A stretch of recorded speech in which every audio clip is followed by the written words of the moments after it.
lisensya, resibo, walang lusot ang may atraso.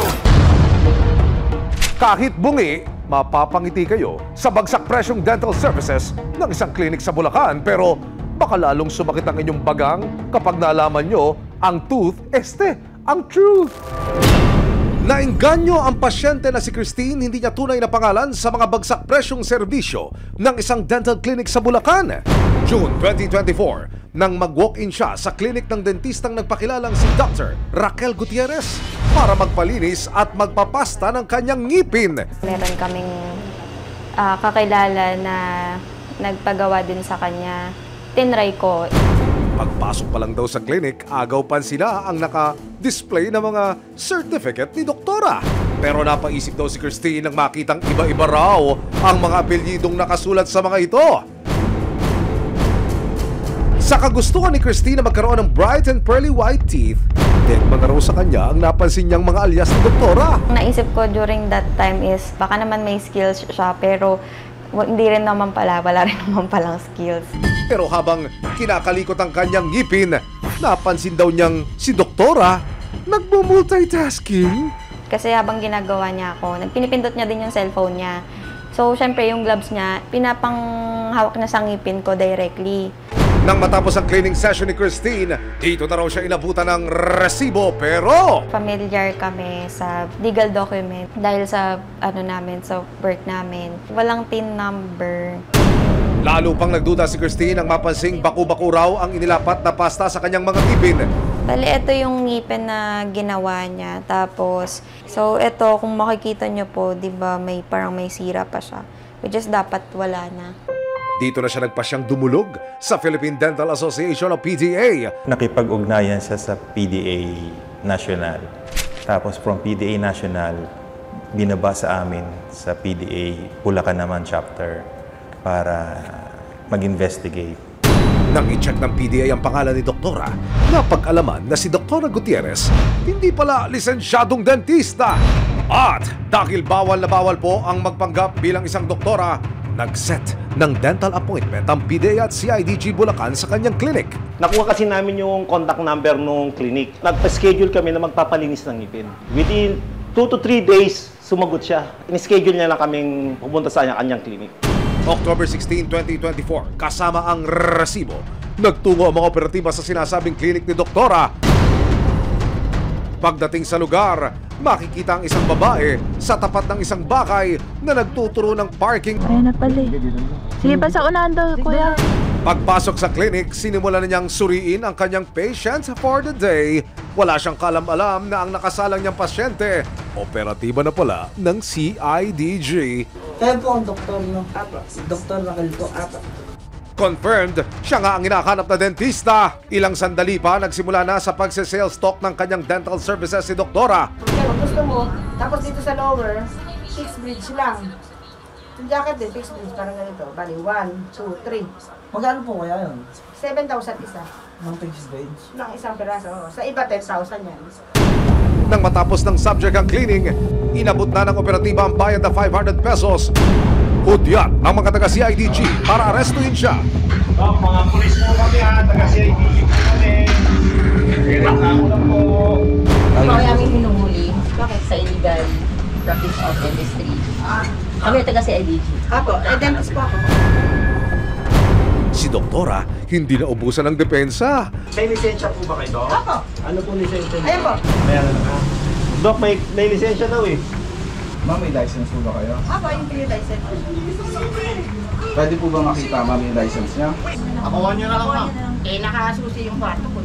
Meron o wala, Doktora? Huwag kayong mag-alala. Hindi ako. Willing akong mag-ano. Kung ako, illegal talaga ako. Pwede sumama sa iyo, ikulong niyo ako. Walang problema. Tama po ba? Nakanin po siya kay... Pero si Doktora, wala na yatang masabi at napaupo na lang. Okay, aminin ko. I will tell you the truth na. Ako po ay nag-board exam. Ang naipasa ko lang po ay yung practical. Napag-alaman din ng PDA ang misteryo sa likod ng magkakaibang apelyido na ginagamit ni Doktora. Ano po talaga ang pangalan niyo po? Raquel Gutierrez. Gutierrez. 500 pesos. Yung Gutierrez po, Yun po apelyido yung... ng mister niya. Hindi, yun po yung apelido ko nung paradate ako. Ano po ata? Eh, yung tahonera po, sino po? Kasi po yung Jacinto, pangalawang asawa ko na po. Yung Jacinto namatay sa Saudi. Okay. Pangalawang asawa ko na po itong darating taon nila. Kasama ang mga sinasabing certificates ni Doktora. Kinumpiska ng mga otoridad ang mga dental equipment na ginagamit ni Doktora. Kayo po ay aming hinuhuli sa kasong illegal practice of dentistry.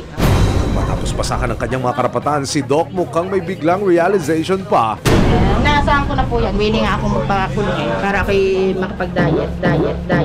At ang mga papromo ni Doktora, birthday blowout pa. Kasi ang purpose ko, makatulong ko sa kapwa ko.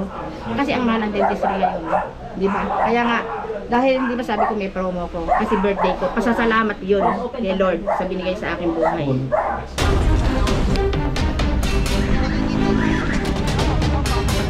Habang nasa biyahe, Ilang taon ka na po na? Sa Saudi nga ako.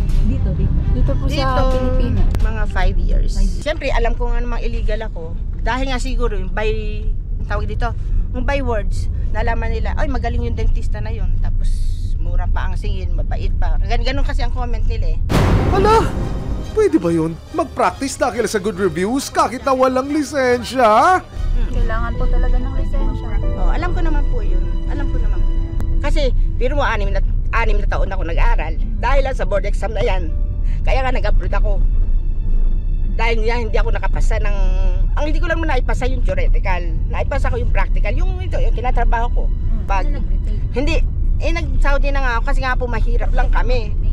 Pwedeng mag-retake. Hindi nga ako kasi nga wala nga kaming pera. Yung pagdating niyo po rito? Ang tagal na nun. Kasi tapos ang retake pa, iulitin lahat. Wala na akong maisasagot. Anong babagsak? At speaking of time, time's up na sa inyong pagiging lisensyadong dentista kuno. Nakaharap sa kasong paglabag sa Republic Act 9484 o the Philippine Dental Act of 2007.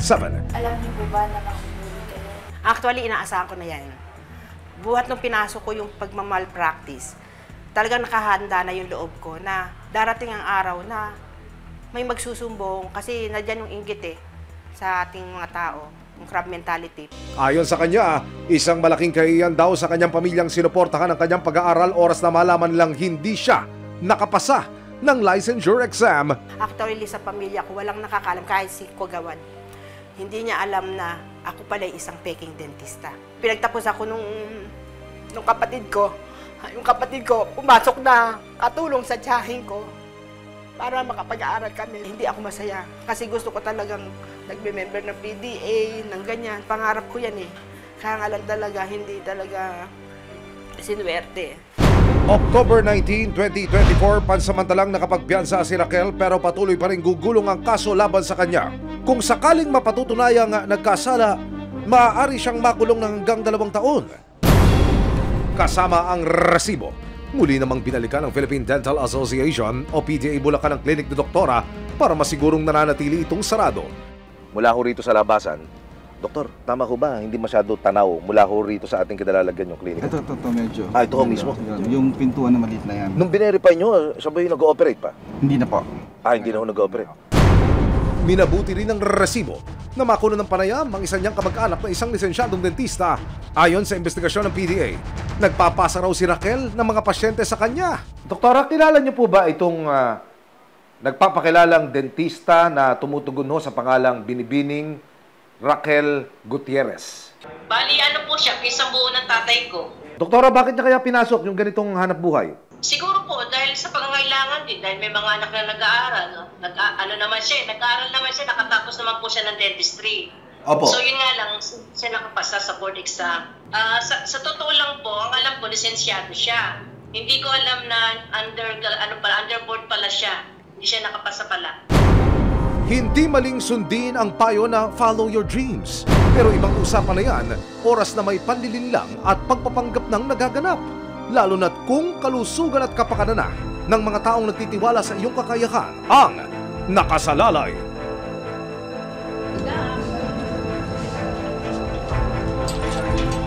May aksyon, may ebidensya, resibo, walang lusot ang may atraso.